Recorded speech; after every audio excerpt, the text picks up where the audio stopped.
Welcome to the Provost Podcast at Siena Heights University, your source for academic highlights, faculty and student spotlights, and the news from around campus. Join Dr. Gina Rossetti and her guests as they explore the stories that make Siena Heights a community of excellence and growth.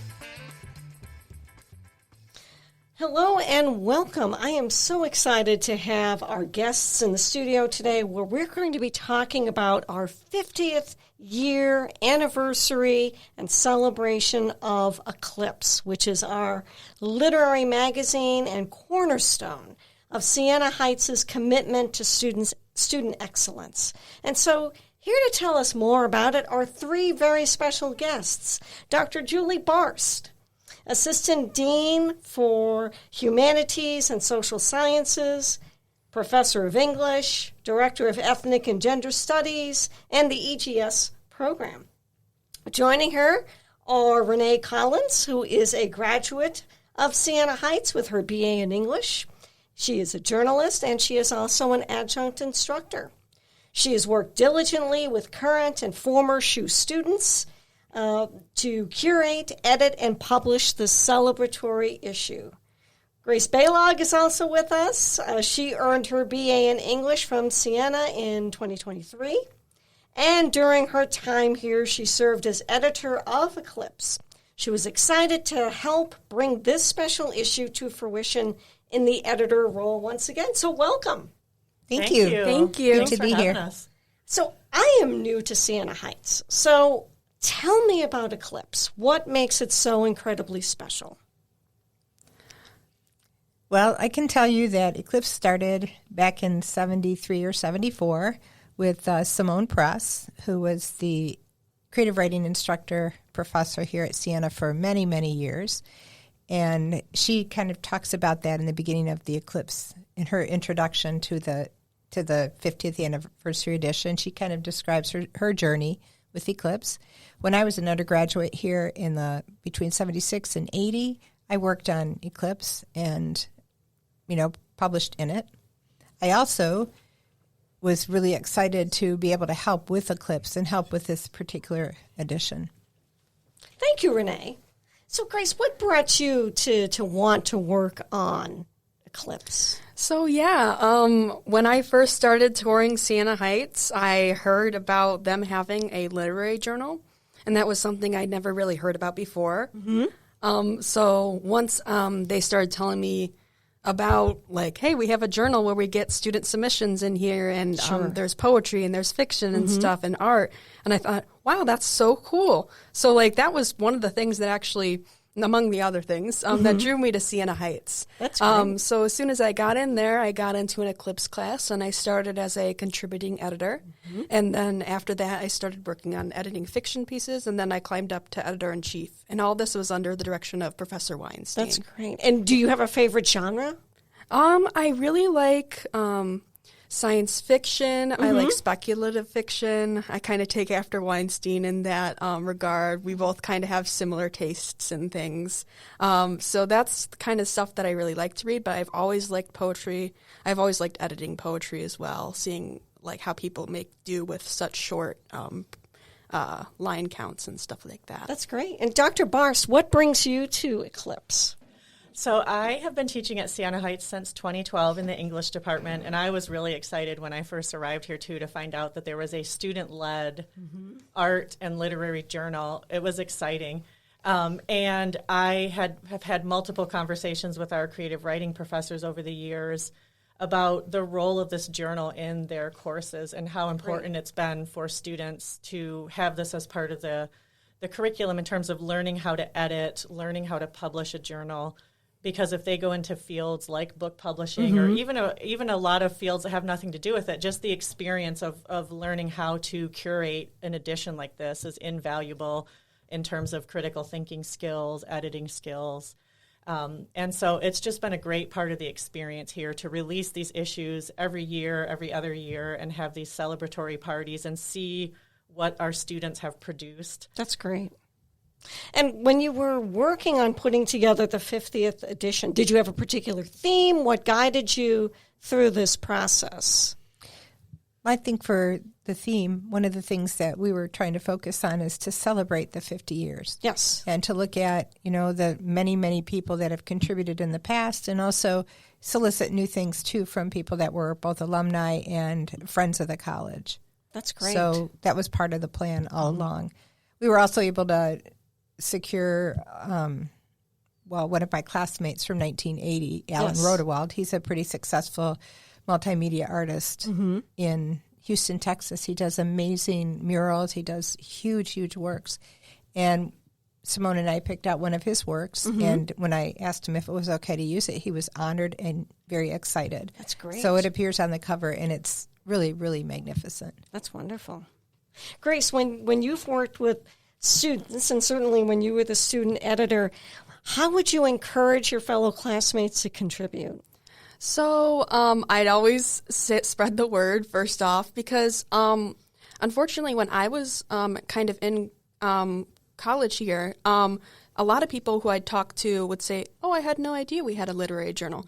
So I made it a really big goal of mine to talk to as many people about it as possible and stuff like that, especially my fellow writer friends and stuff like that, because I was an English major, so I was kind of in that area. So I do remember, I think, in a couple of my classes, I talked about the journal. Like I asked my professors ahead of time, like, hey, could I have a couple minutes and to like just kind of talk about what our journal does and how to submit and how easy it is to submit. And so that was one way that I kind of helped spread the word about it and stuff like that. That's great. And Dr. Morris, how do you see the journal as really amplifying student agency, whether they are a writer or perhaps they prefer behind the scenes in terms of the editing work? Absolutely. In every way, shape, and form that you can think of. So it's wonderful for the students to see that they have a voice. For the writers and the artists who appear in the issue, they see that they have a voice and that their work can make it out into the broader world. Yes. And go outside of the classroom walls and be in this issue that's going to be circulated widely and out in the public and just out in the general conversation.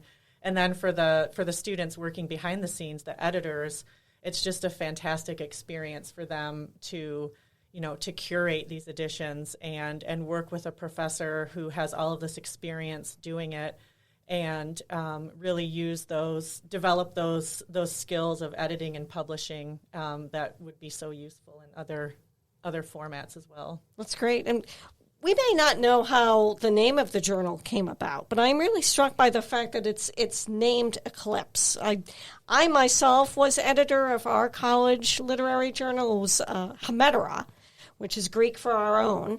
And I went to a college which at the time was a women's college. And so it was very much grounded in that sense of finding agency and purpose. How do you see the journal's name as really shaping the kinds of experiences you see from the literary magazine itself? Go ahead, Chris. I'll take that one. So I did kind of actually reflect on it a little bit, or at least touch on it in my introduction to this upcoming issue. It was just kind of, I was thinking about like themes of darkness and light and stuff like that. And a thing that I kind of landed on that I think has a good ring to it, I suppose, is like bringing things out of the darkness into the light kind of thing. Because you think of it as the moon kind of passes over the sun and then passes away. It kind of like is dark and then everything kind of starts coming back into the light. So I just think that's like a good kind of metaphor for maybe emerging, and that can kind of have to do as well with the younger contributor base that we tend to have, because they're mostly for college students that are applying, and that's like their kind of time to be emerging and stuff like that. So even though I'm not sure exactly how it came to be either, I think it's very poignant. So yeah. I love that, Grace. What do you think, Renee? Well, I would say for me, thinking back into the past when I was here as a student and then going forward, we eclipse things in our lives. And I think the journal really can show how we come to those kinds of conclusions about our own work.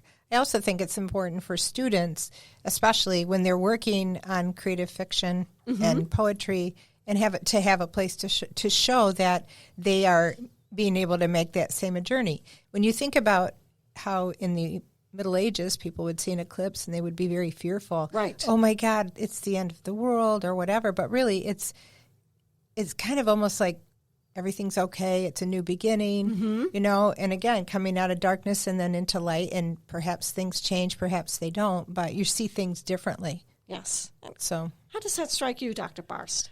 I find it incredible that our 50th anniversary issue is coming out in the year that we had a total eclipse. Exactly. And that was the first one that I've ever seen in my life, and I'm getting chills right now just thinking about the experience. I drove down to Toledo and watched the total eclipse, and it was one of the most incredible things I've ever seen in my life. And it made me think about the title of the journal and the way that it was the special event of it. And I think just thinking about how for students being published and for even those behind the scenes working on it, it's such a special thing for them to celebrate. Right. The fact that they're like I said, their voices are being heard and they're working on this amazing product, but also just this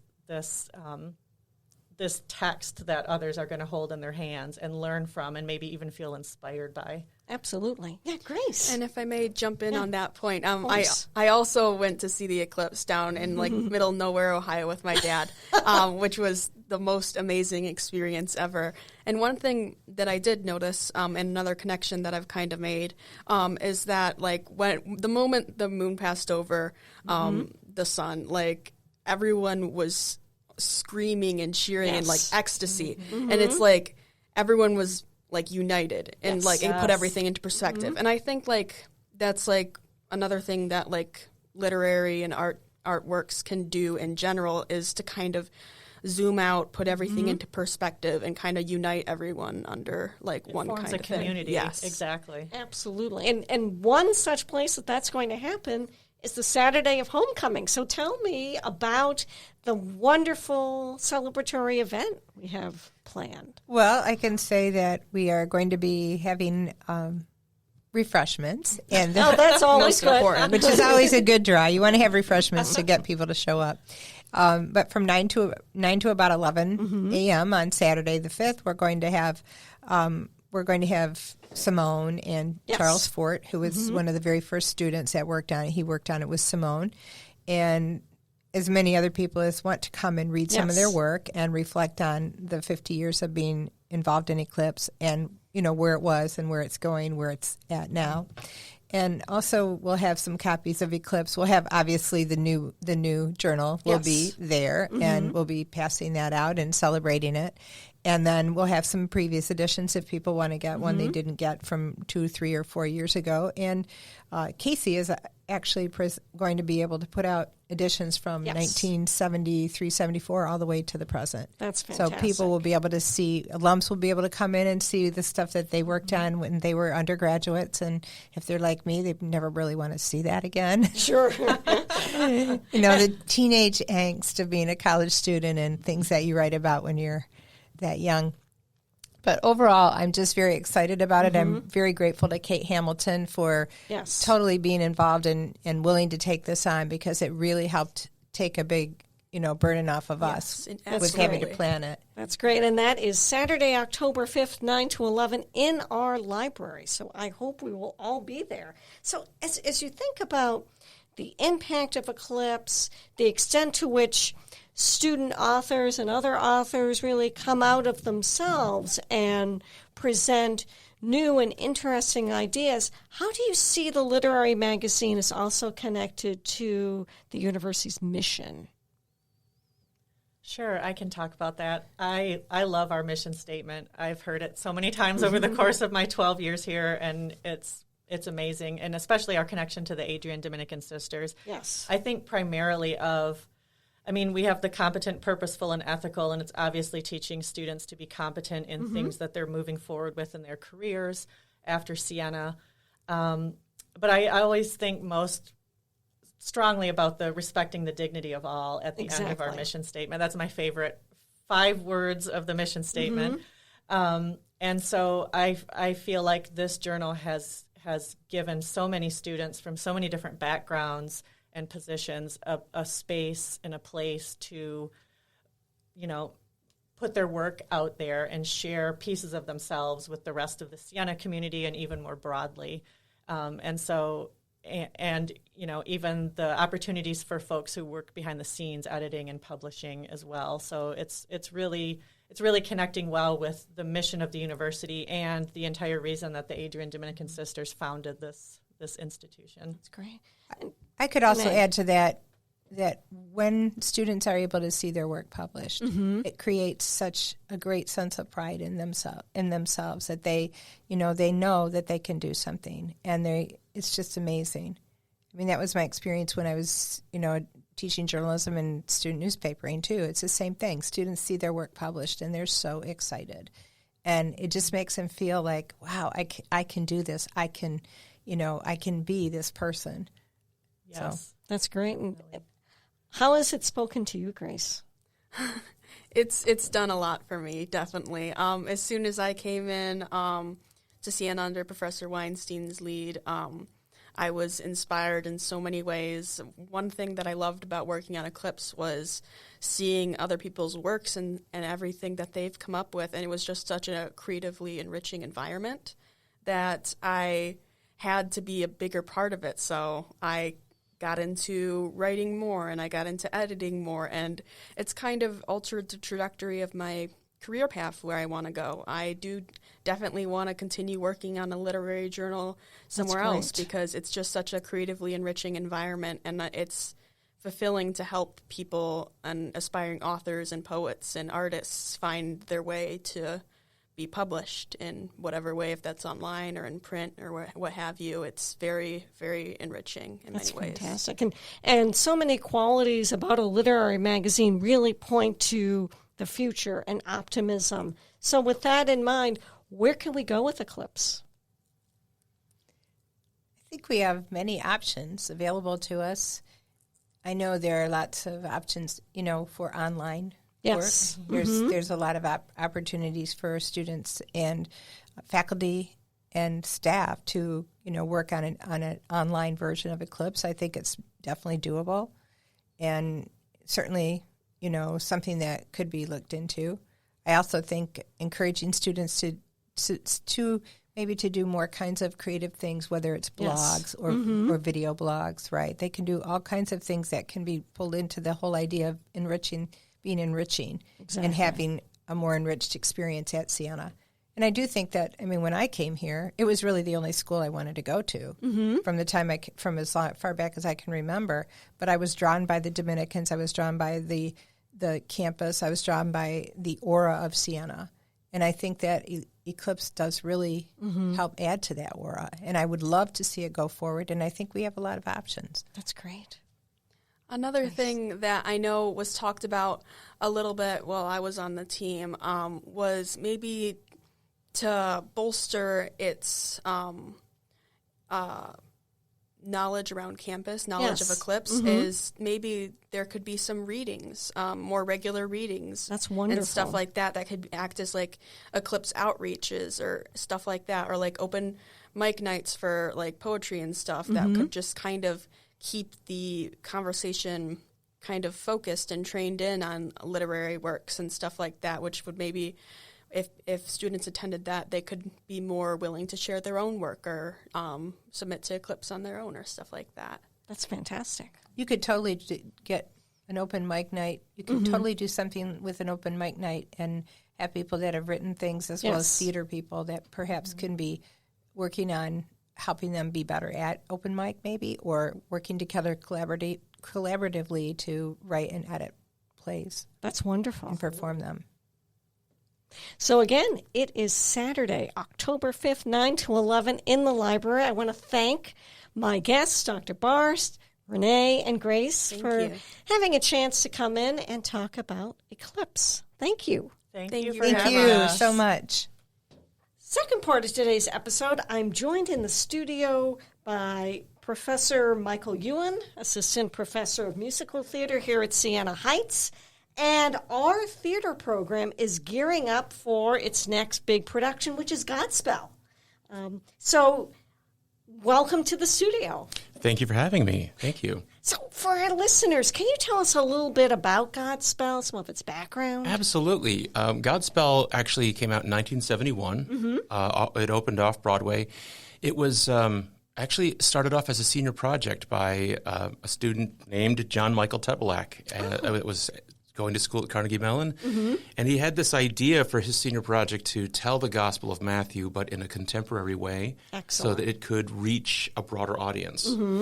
I think some of the theory was that people get too lost in the language, too lost in kind of the what felt like very, very biblical context that everything was being presented in. And so he set out to try to bring the Gospel of Matthew to the masses, and that being the masses of 1971. And so he enlisted the help of a composer named Stephen Schwartz, and Stephen Schwartz wrote all of the music for it. And so as they were developing the show, they worked very much with the cast that they had put together to help write the script for the show and come up with the ideas for how they were going to present these different parables.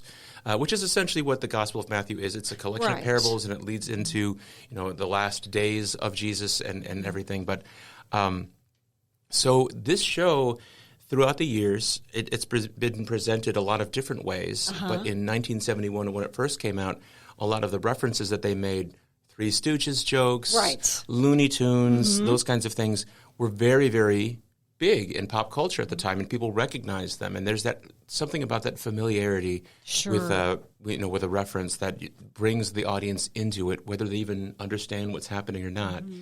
And so, and again, with also the musical styles as well.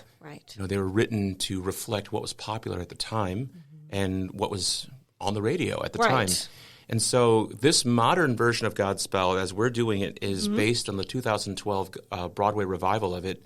It originally opened on Broadway in 1976 and hadn't been revived until 2012. Interesting. Yeah, it had a pretty decent regional theater and community theater life. In addition to that, I actually toured with the national tour of Godspell. That's right. Back in 2001. I spent a year doing that show, played the role of John the Baptist, and I think I did over 220 performances of the show. Oh, that's fantastic. Yeah, it was a lot of fun. And through that process, actually, I got to work with the composer Stephen Schwartz, was part of our rehearsal process. Actually, his son directed our show. And so he would come to rehearsal and give us feedback about what he was thinking of, what we were doing, and give us feedback on what we were doing with the music, and just give us different ideas. So that was really great to have that insight into the rehearsal process and kind of the writing process. And as a director now of theater, I reflect back on that process, and I have gone back to the drawing board of how they originally conceived the show. And so our rehearsal process has been very, very much similar to how they did it in the 1970s, which is I worked with the cast and said, this is what the parable is. Right. And what do you guys think? How are we going to tell the story? And, we had a lot of conversations about maintaining the integrity of the teaching that was there and making sure that whatever theme we were throwing at it, that the lesson was still there and that the parable still had meaning. And that's, I think that's easy to get lost in. Wouldn't it be funny if, and then you don't really talk about the parables. But I really am so proud of the students. They've brought so much research in that they've done on their own about the way that things have been done before, or like what worked before, what didn't work. And then, we just played. That's great. Yeah. And so when it has been revived, has there also been reinterpretation, maybe in light of some of the criticism, which I'm sure you're familiar with, in terms of, well, why was it given such a modern appearance with hippie clothing and characters looking like clowns, or there isn't a sufficient depiction of the resurrection? How did you have our students really kind of wrestle with the controversy and yet feel empowered to render their interpretation? It really came back to the parables, and making sure that they felt knowledgeable about what each one meant, and having the confidence to go into the process knowing that I wasn't going to shoot ideas down. Sure. That if something didn't work, we would discover it wasn't going to work altogether. Even if I saw early in the process of someone threw an idea out that it was probably not going to work, we we went into this process with the idea of there are no bad ideas. Let's just try it all and just play. And so through that process, we got a lot of opportunity to try things on and to see what was going to work, what wasn't going to work. And then we stopped actually to have conversations about, do you think this is pushing too far, or this is leaning too far this way? And especially as we're in an election year. Exactly. There's a lot of opportunity to poke a lot of fun at a lot of different characters in this election. We've done a little bit of it, but not. We were very sensitive to try not to pick a side. Right. I think the idea of Godspell is that it pulls us, it brings us all together, and I think that one thing that we talked about is that through the story of Godspell, Jesus teaches us that actually, despite our differences, we're much more similar than we are different. Exactly. And being able to put those differences aside to learn about and celebrate the things that make us similar to each other. Sure. And so I think from that lens, we've been able to go about tackling the script pretty with a great sensitivity to making sure that we've not tripped over some of the things that we've seen in the past with other productions of Godspell. Sure. And as you talk about how the cast prepared, how did you see them evolve, either individually or as a unified cast? Absolutely. I think that the first day of rehearsal, we played a game where I had them just walk in a large circle all together, and without saying a word, they had to just all jump and land at the same time. And I said, you have to do it until you can all do it together. I don't want anybody to lead the way. It was about getting them to understand that you need to be open to each other. You need to communicate with each other, and that's not just through words. And coming into the rehearsal process with an openness. At first, I think that they were a little bit shy. Being over the top and silly with some of these parables, it's a little bit risky, and to make a fool of yourself in front of your peers, or what feels like you're going to make a fool of yourself. And so I've watched them go from being very shy and timid to kind of just throwing themselves out there and doing it. And part of what I learned doing this too is that actually that's when you make the biggest discoveries, is when you can let your guard down and just play and just throw stuff out there and just see what works. And as we've actually through this process gone back and revisited some of the ones that we did in the beginning to say, does this work, or what did you guys think? Let's try it again. And the energy that they brought to that process of like rethinking of how do we do this parable, it was a completely different energy from the first approach at it. And so it's been neat to watch the students make the discovery, of letting go of their inhibitions to really let the creative process flow. I think that we're too caught up in, do I look foolish? Does this look cool? Do I sound good? And just throwing all of that away just so that you can get to the creative process has been really fun to watch. And as you think about the production, why do you think Matthew's Gospel really serves as the foundation? What do you think are some of the timeless lessons for those of us who will attend the performance? And what has it taught you as someone who has toured? Well, that specific set of parables or those lessons in there, at their core, they're all about how to be a good person and how to treat others with kindness and compassion. And I think that is a universal lesson that we all can learn from, grow from, particularly now. I think we feel so divided at times, but I think that going back to the basics and remembering to be good to each other and to be patient with each other, and that's, I think how we find our way out of this divisiveness that we have.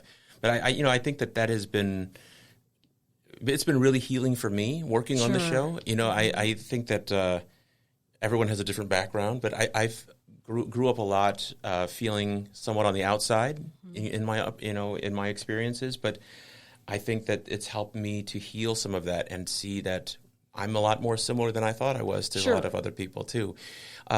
Getting to do the show every day, for a year when I was touring with it, it was hitting the lessons home every single day. Right. The other thing that I kind of thought of too the other day was the show really has changed me in terms of the way I think, the way that I treat people.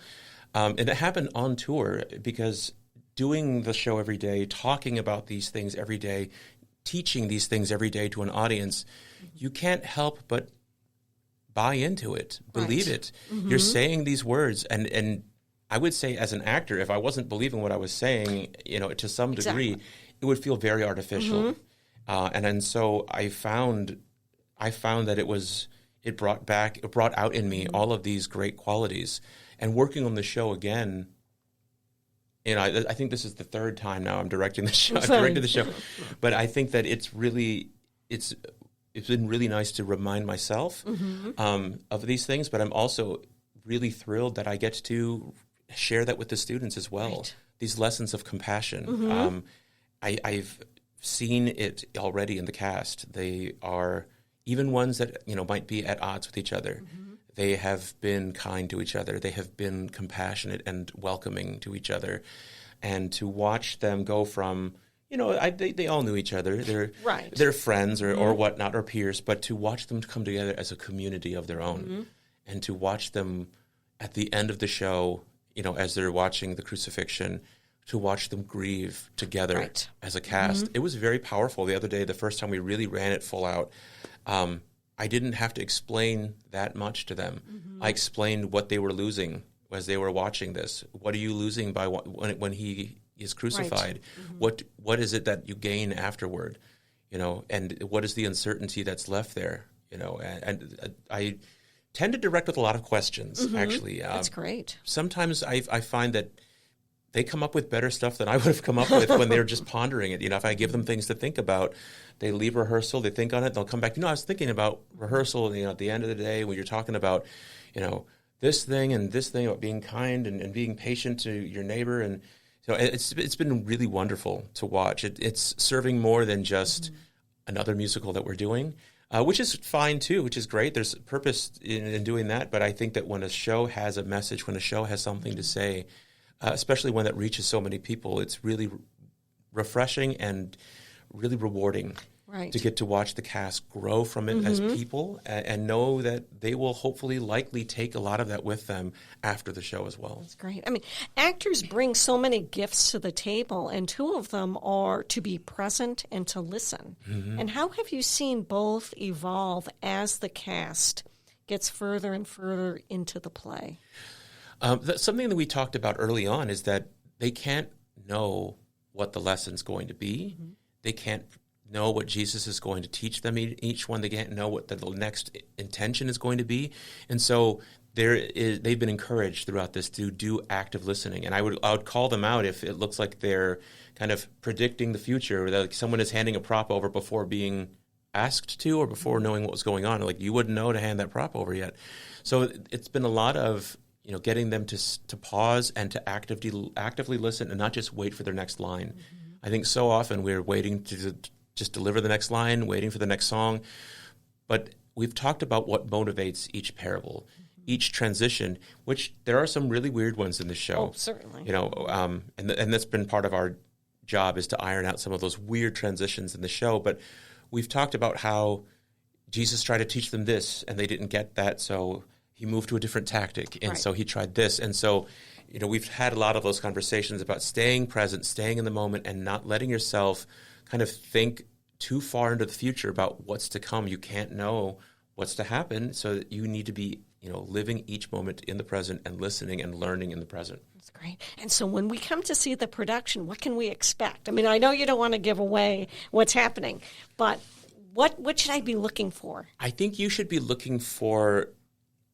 I think what you're going to see is a lot of modern references to things that you may know. Some things you might be like not necessarily your generation, but we've tried. I'm used to that. Yes, I am too. I've had to have the students explain some of the things because they'll all laugh at something that someone tried, and I'm left kind of like, that was very funny what you did, but I don't actually understand the reference. Like, oh, it's this thing on TikTok, and I'm not a big TikTok person. I'd be lost.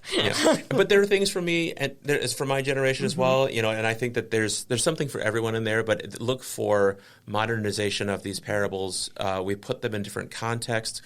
Some of the language is twisted just a little, just to fit the context, but never to the point where it's now very confusing. Like if someone was supposed to be, someone of low social status, we would never say, oh, and then the king, Right. We always were sensitive to that, so that you understood, okay, well, this is someone of authority, this is someone that is not of authority or has no power at all, and this is how they interact. And watching that difference in power dynamic is really, what was the most important thing to preserve there. So you'll see a lot of modernization.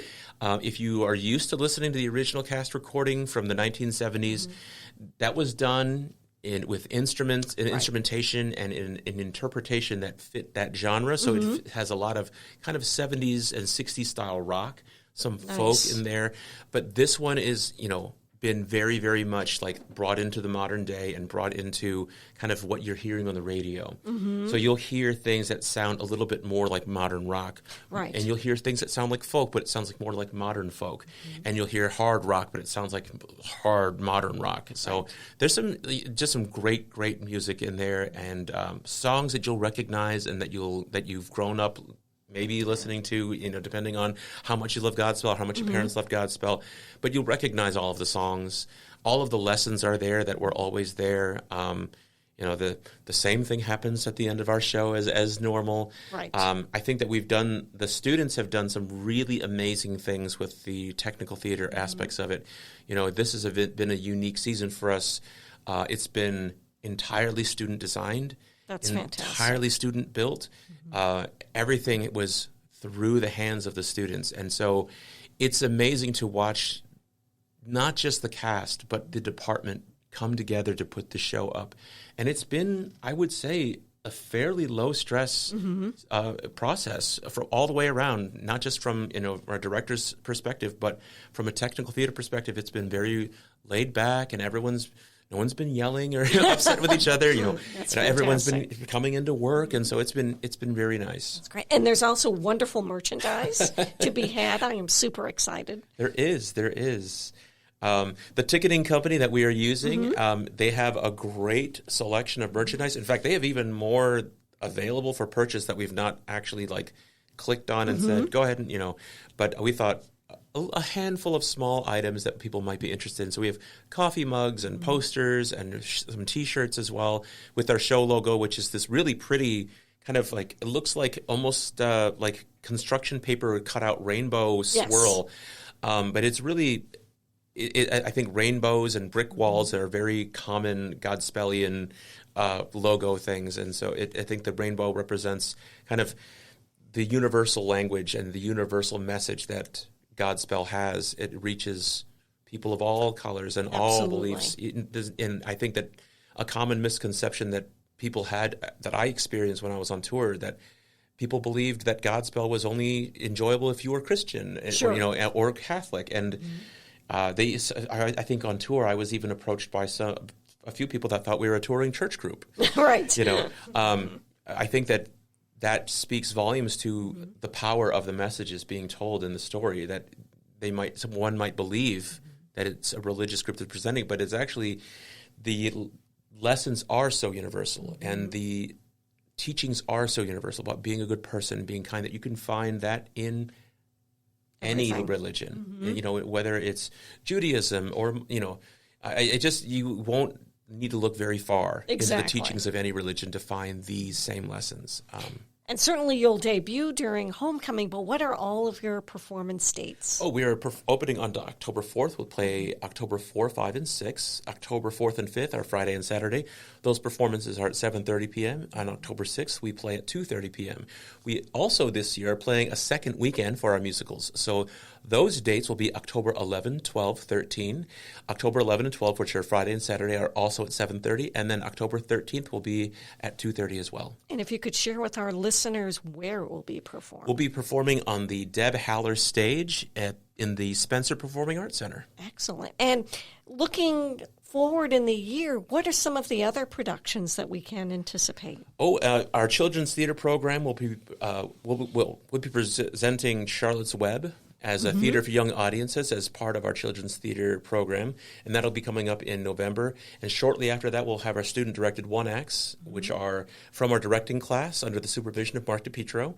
We have some really interesting one-acts. Some of them are funny, some of them are very serious, and it's just a mixed bag of things. And the students pick all of them themselves, and they do all of the legwork of it, directing and getting the rights and figuring out what they're going to do for their scenery. So there's that. And then after that, Mark is going to be doing The Good Doctor. Oh, fantastic. And it is a Neil Simon play, and it's going to be a lot of fun, a different piece than what we've done, smaller like vignettes or scenes, and an opportunity to feature a lot of students, and that'll be in February. And then we're going to close the season out with The Secret Garden, the musical, and that will be at the beginning of April.